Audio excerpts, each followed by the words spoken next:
За хай, юу байна да?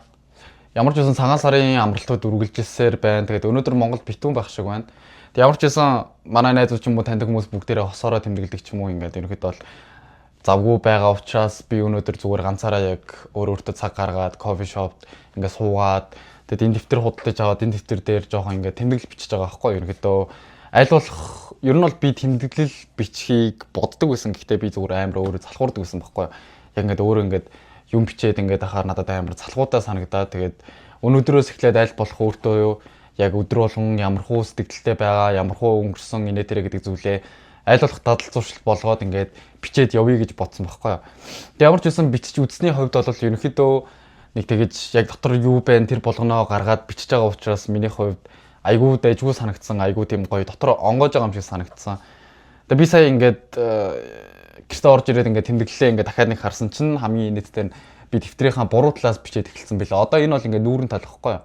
Тэгээ энэ дээрээ ингээд daily note гэдэг ингээд бичсэн байгаа. Daily note гэдэг.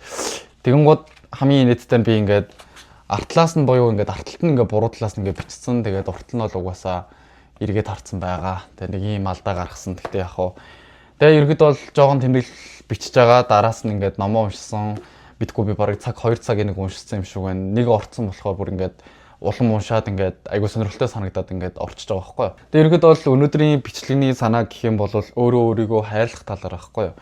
Ерөнхийдөө бол өнөөдөр миний өөрөө өөрийгөө хайрлсан хамгийн том шийдвэр юу байсан бэ гэхээр би өөрөө өөрийгөө хайрлах гэдэг зүйлийн талаар хайж судалж ойлгохыг хичээсэн маань би өөрөө өөрийгөө хайрлаж байгаа хамгийн ихний том алхам байж чадсан байхгүй юу.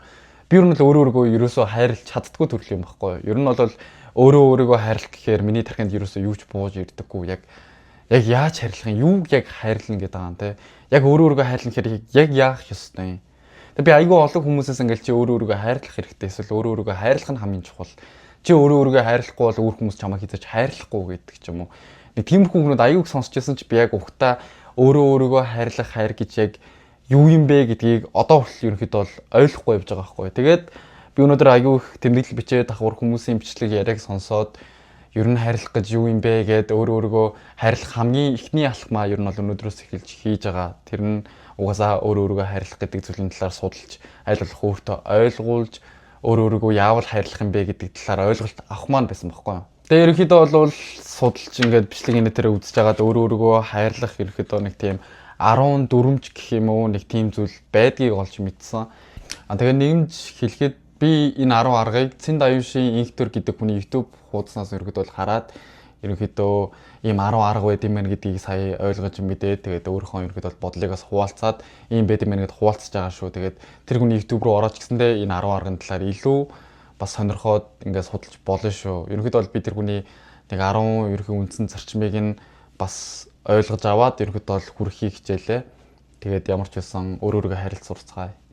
Тэгээ ерөнхийдөө бол ингээд өөрийгөө хайрлахын гол миний тархинд ерөөсөө юуж бууж ирдэггүй байсан. Жишээ нь одоо юу гэдэг би өөрийгөө хайрлаж байгаа учраас магадгүй би хоолтондоо анхаарад эрүүл хоол идээд жимд явдаг ч юм уу ингээд өөрийнхөө биед хөрөнгө оруулалт хийгээд ингээд өөрийгөө хайрлахыг оролдож байгаа шүү дээ. Тэнгууд би одоо жишээ нь фаст фуд аягүй туртай байлаа гэж бодоод би өөрөө фаст фуд идэхгүй өөрийнхөө идэхийг хороод ингээд явж байгаад тэгвэл өөрийгөө хайрлах нэг аль юм бэ те. Би өөрөө фаст фуд амар дуртай болохоор фаст фудээ идж байгаа надад аз жаргал гоё зүйлийг өгөөд би өөрийгөө эрхлүүлээд ч юм уу тэр нь бас өөрийгөө нэг бодлын хайрлах хайр үстэй те. Би өөрөө дуртай би өөрөө идэхийг хүсэж байгаа би эдгээр аз жаргал авч байгаа тэр нь нэг бодлын надад өөрийгөө бас хайрлаж байгаа нэг хэлбэр. Тэгэнгუთ зөрүүлээд бас эрүүл хоолунд идээд дэглэн бариад ингээд өөртөө шим тэжээлтэй хоол хүнс өгөх нь өөрөө бас өөрийгөө хайрлах. Тэгээ би энэ хоёр тал дээр айгүй эргэлзээ судлалангууд ерөнхийд бол аль аль нь өөрийгөө хайрлах мөн болчихж байгаа.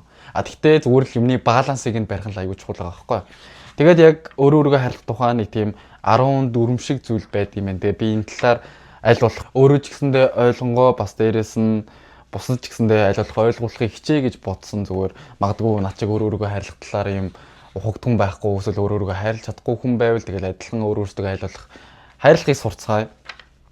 Тэгээ хамгийн ихний зүйл нь бол бүр хамгийн энгийн зүйл байсан тэр нь зүгээр л өөрийгөө хүлийн зөвшөөрөх зүгээр л яг өнгөрснөө мартах хэрэгтэй. Өнгөрсөнд чи яг юу алдчихсан, өнгөрсөнд чи хэн байсан, эсвэл яадаг байсан тэр зүйл чинь ямар ч хамаа байхгүй болчихж байгаа. Өнгөрсөнд ямар ч байсан гэсэн чи зүгээр л яг одоодоо анхаарал зүгээр яг за би одоо яг ямар хүн юм, би одоо яг ийм царай төрхтэй, би яг одоо ийм бие хаатай, би одоо те ийм зүйл дээр алдсан ч бай ингэсэн ч бай би одоо би яг л энд сууж ин би яг л ийм хүн. Тэгэхээр би өөрийгөө зөвхөн хүлээн зөвшөөрөх хэрэгтэй. Өнгөрсөн огт хамаахгүй. Би одоо яг ийм байна. Яг тэрэнгүүрээ байгаагаараа өөрийгөө хүлээн зөвшөөрөх хэрэгтэй болчихж байгаа. За нэгдүгээр тийм байгаа. Хоёрдугаарт юу вэ гэхээр мэдрэмжүүдэд нэрлэх гэж байгаа байхгүй юу? Ерөнхийдөө би бас энэ зүйл дээр аягүй их алдсан юм шиг санагдаж байгаа. Жишээ нь мэдрэмжээ нэрлэх гэх ингээд ууртай үедээ за би ерөнхийдөө ууртай байна. Би уурлж байна. Гунигтай үедээ би гунигтай байна те. Гунигтай байлаа гэд тэр гунигтай мэдрэмжээ ингээд өөрчлөхийг хичээгээд ч юм уу өөрийгөө хүчээр аз жаргалтай болохгүй эсвэл ингээсээ илүүтэй за би үнэхээр гунигтай байна те.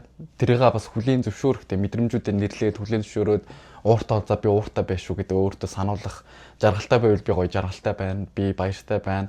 Би гунигтай байна ч гэдэг юм уу. Тэгэнгүүт над дээр би энэ дээр юун дээр алдаад байсан бэ гэхээр би ингээд надад өөрөөсөө би анзаарсан зүйл нь юу вэ гэхээр би өөрийнхөө мэдрэмжүүдийг айлуулах илүү дардаг болцсон байлаа. Айлуулах дарахыг хичээдэг. Жишээ нь ингээд би одоо л юу гэдэг энд ингээд олон хүмүүстэй ажиллаад юм уу энд өөрийнхөө байр суурийг олохын төлөө ерөөхдөө бол би ингээд олон хүмүүстэй ингээд ажиллаад харьцаж сураал энэ хүмүүсийн харилцаануудыг бас ингээд суралцаад явж байгаа шүү дээ. Тэгэнгүүт миний уур хөвжсэн дургу үрсэн ч гэсэндээ би ингээд за зүгээр гүрийгээд хайчи те зүгээр мэдрэмжээ ингээд дотроо ингээд хадгалаад өнгөрчи магадгүй ингээд юу гэдгийг дараа нь ажилдаа байх гэж эсвэл дараа нь энэ хүмүүстэй таагүй харилцаатай болохгүй тулд ч гэдэм үү ингээд аль болох мэдрэмжүүдээ дараа өөртөө хүртэл өөрөөсөө нуугаад яваад ирэхээр юу болж ийн гэхээр зүгээр л миний тархинд ингээд юу ч болсон за чи амьд үлдэхийн төлөө за чи ингээд тэгээ амьд үлдээж цаашдаа өөрийгөө бодож зүгээр л одоо юу гэдэг хүний тархинд ингээд амьд үлдэх горн руугаа шилжээд би зүгээр л амьд үлдэхийн төлөө өөрийнхөө мэдрэмжүүдийг дарж эхлэх хэрэгтэй. Тэгэнгүүт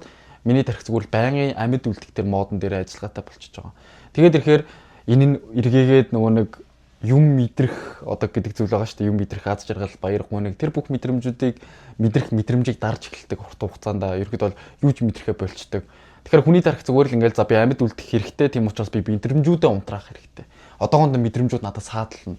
Ягаад гэвэл би амьд үлдэх хэрэгтэй байгаа учраас гэдэг маягаар. Тэгэхээр би энэ дээр бас аюу алдсан юм байна гэдгийг ойлгосон байхгүй. Тэгэхээр би өөрийнхөө мэдрэмжүүдийг аль болох нэрлээд аль болох би ийм байна гэдгийг хүлээн зөвшөөрөх хэрэгтэй болчихж байгаа. За гуравт нь юу байсан бэ гэхээр өөрийгөө буруутгахгүй байх. Мэдээж чи ямар ч алдаа хийж болно те. Амьдрал дээр ямар ч алдаа хийж болно, ямар ч буруу зүйл өөрийн мэдсэн ч юм мэдээгүй ч ингээд алдаа хийж болно. Гэхдээ өөрийгөө буруутгахгүй байх. Өө чи одоо тэнийг юм уу хаашаа юм бэ? Чи ийм зүйл дээр алдчихж байгаа юм уу? Чи бүр ийм зүйлийг ойлгосонгүй бүр ямар тэнийг юм бэ? Чи ямар арчаагүй юм бэ гэдэг ч юм өөрөөртөө айл болох ийм зүйл хэлэхгүйгээр тэгээ айл болох зүгээр өөрийгөө буруутгахгүйгээр ингээд тэр зүйлийг хүлээн бас зөвшөөрөх хэрэгтэй байгаад байгаа байхгүй юу. Тэгээд ерөнхийдөө бол өөрийгөө тэгэж буруутгаж харааж өрөөж зүхгүйгээр зүгээр л за алдсан. Тэгээ би энэ алдаанаасаа ухаарах хэрэгтэй. Би энэ алдааг алдсан юм чинь одоо яаж дараа нь алдахгүй байх дээр анхаарах хэрэгтэй гэдэг рүү илүү хандах хэрэгтэй болчихж байгаа байхгүй юу. Тэгээ өөрийгөө уучлах гэдэг зүйл орж ирж байгаа энэний дараас өөрийгөө уучлах алдаа гаргасан ч өөрийгөө уучлах. Гэтэ энэ дээр хамгийн чухал зүйл нь юу гэсэн бэ гэхээр өөрийгөө уучлах гэдэг нь бас өөрийгөө хайрлах. Гэтэ тэрийг яаж уучлах вэ? Яаж өөрийгөө хайрлаж байгаа юм бэ гэдэгтэй холбогдож байна гэдэг нь ерөнхийдөө чи нэг зүйлийг алдсан гэхдээ чи тэр зүйлээ дахиад хийж алдаж аль болохгүй. Аль болох өөрийгөө дахиж алдахгүй байхын төлөө хичээх хэрэгтэй гэсэн үг байхгүй юу? Ямар нэгэн зүйлийг хийгээд алдсан ч гэсэндээ өөрийгөө уучлах хэрэгтэй. За би үнэхээр энэ дээр алдсан. Үнэн те. Гэхдээ би одоо юу гэдэг тэр зүйлийг дахиад автахгүй байхыг хичээнэ. За хамгийн энгийн жишээн дараахаар ингээд за юу гэдэг хосын харилцаач хүмүүсийн харилцаан дээр ингээд амар токсик хүмүүс байдаг те. Тэгмүүд юу гэдэг хүн ингээд токсик зүйл дуртай байдаг. Үерхэл дээр ч юм уу хүмүүс ингээд өөрийнхөө токсик тэр харилцаанд ингээд ягаад ч юм уягдаад ингээд цаашдаа байх гэдэг. Хоёр сонголт байлаа гэж бодоход нэг нь ингээд амар токсик биш гоё green flag те ингээд гоё байлаа гэж бодоход ягаад ч юм ингээд токсиктай өөрийгөө очиад наачдаг. Тэгээ тэрнээсээ болж совдог. Тэгмүүд өөрийгөө хайрлаж уучлах нь юу вэ гэхээр за би ингээд токсик хүнтэй байх замыг би өөрөө сонгосон. Би үнэхээр сонгоцсон те. Тийм болохоор би өөрийнхөө сонголтондоо өөрийгөө буруутгахгүй байх хэрэгтэй. Өөрийгөө уучлах хэрэгтэй. Өөрийгөө уучлсны дараа яах вэ гэхээр дараа нь дахиад тиймэрхүү токсик хүмүүс гарч ирэх юм бол аль болох тэр токсик хүмүүстэй хамт байхгүй байхыг хичээх хэрэгтэй. Аль болох би өмнө нь алдсан, би өөрийгөө уучлсан. Тийм болохоор би одоо дахиж тэр алдан дээр алдахгүй байх хэрэгтэй гэдэг утгаараа тэр хүмүүсээс илүү арай илүү green flag хүмүүстэй илүү ойр байхыг хичээнэ. Тэр сонголтыг хийнэ гэсэн үг болчихж байгаа байхгүй юу? Тэгээд тавдах нь юу вэ гэхээр хил цаагтай байх хэрэгтэй. Өөрийн гэсэн хил цаагтай хүнд үгүй гэж хэлэх хэрэгтэй те. Ямар ч байсан энэ дээр ч гэсэндээ би аягүй их алдсан. За би ингээд үгүй гэж бол муухайч гэдэг юм уу эсвэл би ингээд амьд үлдэхийн төлөө те ингээд survival mode-тэй ингээд байгаа учраас ягаад ч миний тарих үгүй гэж хэлэхээсээ илүүтэй би өөрөө бодоогүй, би өөрөө хэлхийг хүсээгүй, эсвэл би бүр ингээд надаас юу гуйж, юу асуусныг миний тарих боловсруулахаас өмнө би за тгийгээ хэлчихдэг.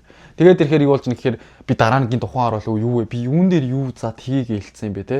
Тэгээд эренгууд би ингээд дараа надад айгүй сэтгэл санааны дарамт орж ирээд ингээд би тэр зүйл дээр үгүй гэжтэйсэн байж яа за тгийгээ хэлсэн юм бэ те?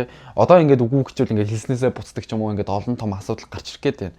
Тэгэхээр ингээд өөрөө өөртөө хэл заагтай байж те өөрөө өөрийнхөө үн цэнийг хүлээн зөвшөөрч хэл заагтай байж дуртай хүн болгоныг чиний хэл заагийг дагуулж юм уу ингээд чамайг хүчлэхгүй байхаар тэр хэл заагаад тавьж өгөх нь өөрөө өөрийгөө бас хайрлах нэг хэлбэр байгаа байхгүй юу.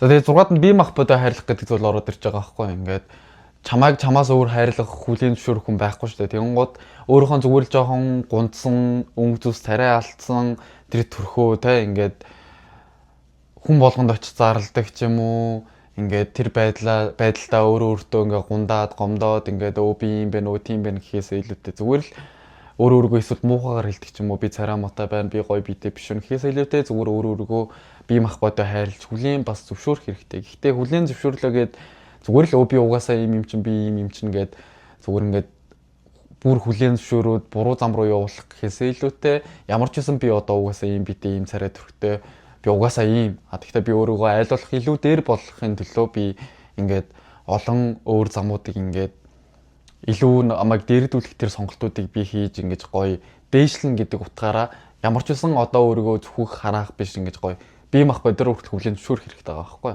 За долоод нь юу вэ гэхээр айцтайгаа нүүр тулах. Энэ бол угаасаа амар хэцүү шүү дээ. Өөрийнхөө айцтайгаа нүүр тулах гэдэг зүйл бол угаасаа хэцүү. Бидний тарих ингээд мэдгүй орчиндөө мэдгүй газартаа байхдаа олон төрлийн ингээд байж болох мó боломжит зүйлүүдийг ингээд хүний тарих ургуулan бодож гаргаж ирж айгүй айдаг те. Тэр айцсанасаа болоо айцтайгаа нүүр тулж чадахгүй ингээд цугцаар байдаг. Магадгүй би хүртэл өнөөдөр л бараг өөрийнхөө айцтайгаа нүүр тулжиж магадгүй. Өөрийгөө хайрлах гэдэг зүйлийн талаар би мэдэхгүй учраас би тэр зүйлийг мэднэ гэдэг нь юу гэдгийг мэдэхгүй учраас ч гэдэг юм уу, тасаагүй учраас ч гэдэг юм уу, ойлгохгүй учраас надад харанхуй санагдаж байгаа учраас би зүгээр л ингээд цухтаагаад явуулсан байж болно. Тэгэхээр магадгүй миний хамгийн том айц ч гэсэндээ байсан байж болно. Тэгэхээр бас л яг надтай адилхан өөрийнхөө айцтай айлуулах нүүр тулахыг хичээгээд тэр зүйлийг тулсныхаа дараа мэдээж энэ зүйл чинь нэг амар айгаад байх зүйл биш байсан байна. Мэдэн бүтлээд байх зүйл биш байсан байна гэдгийг илүү ойлгоно. Тэгэхээр айлуулах айцтайгаа нүүр тулах хэрэгтэй байгаа байхгүй юу? Амжилтаас өвлөх хамаарад өөрийгөө үн цэнтэй гэж мэдрэх.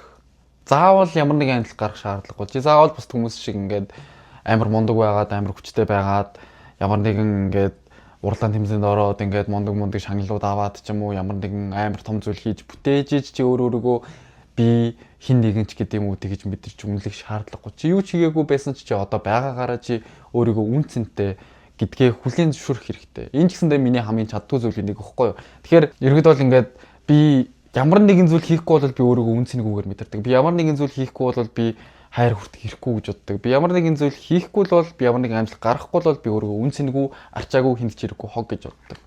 Тэгэхээр ямар ч амжилт гаргаагүй байсан би бол би хайрлуулах хэрэгтэй, би үн цэнтэй гэж өөрийгөө үнэлэх нь бас л өөрийгөө хайрлах хэлбэр. За 9-р нь юу вэ гэхээр энэ бас айгүй чухал зүйл нэг. Тэр нь юу гэхээр дотоод хүүхдтэйгээ ярилцах гэдэг зүйл байгаа. Энэ зүйл надад яг хэдэн сарын өмнө тохиолдсон байхгүй юу. Би нэг найзтайгаа уцаар ярьж байсан. Тэгээд миний сэтгэл санаа бүр нэлээд унтсан ч юм уу. Ер нь л дахиад одооныхоосоо илүү нэг тийм хоосон мэдрэмжтэй байсан. Илүү нэг тийм сэтгэл санаа минь тавгүй айгүй хэцүү байсан. Тэгээд ерөөд бол би ингээд манай тэр найз сэтгэл зүйч байхгүй юу. Тэгээд ерөөд бол би яг сэтгэл зүйчийн хуваар сүлдээ бараг ярьсан байхгүй юу. Эхэндээ ингээд зүгээр ярьж агаад тэр ерөөд би ингээд айгүй сэтгэл санаа тавгүй би ингээд жоохон биер ууцсан ингээд айгүй хямраад ингээд байж агаад ярилцаад тэгээд ерөөд бол би ингээд манай тэр найз ингээд бага насныхаа түүхийг ингээд надад хэлээч яриач гэдэг. Тэгээд би ингээд юу ч болоогүй юм шиг бага насныхаа талаараа би ингээд тэгээ айлын томч гэдэг юм уу доороо нэг дүүтэй тэгээд ингээд бага багт би айгүй хурдан бие даасан би ээж аваагаа зовоогоо гүйч гэдэг юм уу. Ингээл ерөнхийдөө бол ингээл хэвийн зүйлүүдээ ингээл намайг тийм тэдгээр ингээд ах тийм зүйл босон гэж ярьж итэл би зүгээр гинт амар уйлсан. Би бүр ингээд бүр маш хүчтэй би бүр уйлсан заяа. Би бүр ингээд өөрийгөө цогсоож чадахгүй бүр ингээд аимшигтай уйлаад тэгээ би бүр ингээд нэг л зүйлийг би амар сайн мэдчихсэн. Тэрний үг гэхээр тэр нулимс минийх биш байсан. Тэр гомдол, тэр нулимс, тэр ингээд сэтгэл зүйн өвдөл тэр зүйл минийх биш байсан. Би бүр тэрийг хамгийн ингээд сайнаар мэдэрч ойлгочихсон. Тэр зүйл би биш зүгээр л миний багын өөрийн гомдол нулимс байсан байгаа. Тэгээ би бүр ингээд өөрөө гайхчихсан. Би яагаад ингэж их амар уйлаад байна. Би энэ талаар байнга боддог ч юм уу хүмүүст ганц хоёр хэлжсэн. Гэхдээ би ингэж амар энэ дээр имзэглээд уйлж байгаагүй шүү дээ. Тэгэхэд би яагаад яг одоо ингэж аимшигтай хуйлаад аимшигтай гомдол мэдрээд байгаа юм бэ гэдэг. Тэр нь яг үндэ би өөрөө өөртөө хүртэл хэлэхгүй нуужсэн ч юм уу миний лаад тухамсарт байсан. Тэр миний хүүхдийн тэр айгүйх гомдол тэр айгүй тийм гомдол тэгээд айгүйх уйлж гомдсон байгаа байхгүй юу. Тэгээ би тэрийг амар хүчтэй гаргаад миний дотор бол амар гоё онгоож ирсэн. Тэгэхээр аль болох өөрийнхөө дотоод хүүхдтэйгээ гоё ярилцаад аль болох ингээд өөрийнхөө дотоод дуу хоолойг сонсох нь эргээгээд тэр трама тэр хэцүү зүйлсүүдийг чинь ангаахад илүү их тусалдсан байна лээ. Тэгээ би нэг өөрхөн биен дээр бидэрсэн болохоор надад л үнэхээр юу гэдэг би ингэж гомдчихсан ч өөрөө үнэхээр мдээгүй. Тэгээд ер нь бол айгүй гоё байсан. Надад бол айгүй гоё санагдчихсан. Тэгээ хамгийн сүүлийнх нь 10 дугаарт нь юу байсан бэ гэхээр өөртөө сайн сайхныг хүсэх хэрэгтэй. Чи энийг хүртэх хэрэгтэй. Чи сайн сайхан зүйлийг хүртэх хэрэгтэй. Чи хайрлуулах хэрэгтэй. Чиний эргэн тойронд байгаа зүйл, чиний эргэн тойронд байгаа хүмүүс чамайг хайрлаж байгаа. Чи хайрлуулах хэрэгтэй хүн. Тэрийг хүлээн зөвшөөрөх хэрэгтэй. Өөртөө сайн сайхан зүйлийг хүлээн зөвшөөрөх хэрэгтэй. Би өөртөө энийг чаддаг байхгүй. Би яг ингээд ягаад өөртөө ингээд сайн сайхан зүйлийг ер нь бол хүсч чаддгүй ч юм уу те ингээд би яагаад энийг хүртэх хэрэгтэй юм бэ те би юу хийсэн гэж энэ хүмүүсийн итгэлийг сэтгэлийг хайрыг би хүртэх хэрэгтэй юм бэ те би хүртэх хэрэггүй хүн юм шүү би даахгүй юм шүү те гэтэл бас л өөрөөргөө хайрлахны хэлбэр нь өөртөө хүлээн зөвшөөрөх хэрэгтэй би ингээд энэ хайрыг хүртэх хэрэгтэй би хайрлуулах хэрэгтэй би ингээд сайн сайхан зүйл хүртэх хэрэгтэй тэ энэ зүйлүүдийг хүртэл өөртөө хүлээн зөвшөөрж өөрөөргөө сайн сайхан зүйлийг хүртэх хэрэгтэй гэдгийг хүлээн зөвшөөрж иж бас энэ ч өөрөөргөө хайрлах хайр байгаа байхгүй юу. Тэгэхээр яг хамгийн эцэст нь ингээд өгнөд энэ бүгдийг би хараад эхлэх юм бол би яалч өөрөөргөө хайрлах чаддгүй юм байхгүй юу. Яалч өөрөөргөө хайрлах тал дээр би бүр юу ч мэдэхгүй байгаа. Энэ зүйлүүдийг хараад би энэ ч нас өөрөөргөө хайрлах хайр байсан юм гэж би ойлгож байна. Тэгээ энэ дундаас би ингээд тоолоод үзвэл тэгээ энэ дундаас яг үндэ би сая тоолоод үзлээ тэ яг үндэ би энэ дундаас нэгийг ч баг биелүүлж чадаагүй, нэгийг ч хийж чадаагүй, нэгийг ч би чадаагүй учраас би угаасаа өөрөөргөө хайрлах гэдэг зүйлээр мэдэхгүй байсан байна. Угаасаа өөрөөргөө хайрладгүй байсан байгаа байхгүй юу. Айгуу тэгэж өөрөөргөө хайрладгүй муухай өөртөө муухай айгуу ханддаг байсан байгаа. Тэгээ би энэ дундаас өөрөөртөө яг хэрэгжүүлж эхэлж исэн зүйл нь юу вэ гэхээр ямар ч үсэн өөрөөргөө хүлээн зөвшөөрөх гэдэг зүйлийг би яг хэрэгжүүлээд эхэлсэн байсан. За би ямар ч үсэн ийм царай төрхтэй ийм би хаатай ийм хүн гэдэг тал дээр бол би яг өөрөөргөө хүлээн зөвшөөрж ирсэн. Дээрээс нь өөрийнхөө алдаан дээр арилах, өөрийгөө буруутгахгүй байхыг айгуу ингээд хичээдэг тэр талаар арай суралцчихсан байхгүй. За би алдсан байна, би алддаг те. Гэхдээ зүгээрээ дараа нь алдахгүй байхын төлөө хичээх хэрэгтэй ч гэдэг юм уу. Тэгэхээр өөрөөргөө би үнэхээр хайрлах чаддгүй байсан байна. Тийм болохоор би одооноос яг өөрөөргөө хайрлах талаар илүү ингээд өөрөөртөө сургаад гэх юм уу ингээд айлуулах амьдралдаа хэрэгжүүлээд айлуулах өөрөөргөө хайрлахын төлөө хичээе гэж бодож байна. Тэгэхээр надтай адилхан өөрөөргөө үнэхээр чи хайрлах чадахгүй байвал энэ зүйлүүдийг өөрөөртөө тушаад өөрөөгөө айлуулах хайрлахыг хичээгээрээ тэгээд над чиг өөрөөргөө хайрлахгүй байх юм бол тэгэл айгу хэцүү л явна угаасаа амар байгаагүй юм болохоор ямар ч байсан өөрөөсөө хайрлцгаа аль болох өөрөөргөө л хайрлах хэрэгтэй шүү дээ. Угаасаа чиний хамгийн хэцүү болон хамгийн жаргалтай бүх хүмүүс чинь угаасаа чи өөрөөтөө л цуг байна. Ирээдүйд ч бай өнгөрсөн ч бай чи өөрөөтөө л хамт байсан. Тэгэхээр цаашдаа ч гэсэндээ аль болох өөрөөсөө л хайрлаа, өөрөөсөө л дээрдүүлэхийн талаа төлөө ингээд хичээе. Өөрөөргөө хайрлах сурцгаая.